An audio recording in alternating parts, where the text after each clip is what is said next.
తెలంగాణ ప్రముఖ పుణ్యక్షేత్రం యాదాద్రి లక్ష్మీనరసింహస్వామి ఆలయానికి తరలివచ్చే భక్తుల సౌకర్యాలపై ప్రత్యేక దృష్టి సారించాలని ప్రభుత్వం నిర్ణయించింది.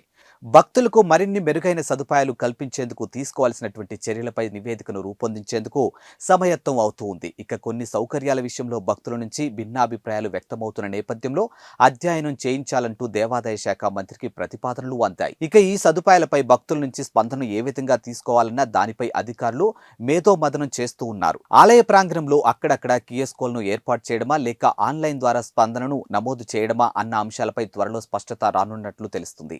ఇక ఈ విధానాన్ని అమలు చేస్తే ఎలా ఉంటుందని అధికారులు ఆలోచిస్తూ ఉన్నారు. ఇక యాదాద్రి కొండపైకి వెళ్లేందుకు ఆర్టీసీ మినీ బస్సులతో పాటు వ్యక్తిగత వాహనాలు అనుమతిస్తూ ఉన్నారు. ఇక 500 చెల్లిస్తే వ్యక్తిగత వాహనాలు పైకి వెళ్లేందుకు అనుమతిస్తూ ఉన్నారు. ఇక ప్రస్తుతం సగటున రోజుకు 500 నుంచి 600 వ్యక్తిగత వాహనాలు కొండపైకి వెళ్తూ ఉన్నాయి. ఇక రానున్న రోజుల్లో ఆ సంఖ్య మరింత పెరిగే అవకాశం ఉంది. ఇక భవిష్యత్తులో పార్కింగ్ సమస్య, కాలుష్యం మరింత పెరుగుతుందనే భావనతో ఉన్న అధికారులు కొండ కిందే పార్కింగ్ సదుపాయాన్ని కల్పించేలా సూచనలు చేస్తూ ఉన్నారు. ఇక బస్సుల సంఖ్యను పెంచడం ఒక మార్గంగా అధికారులు సూచిస్తూ ఉన్నారు.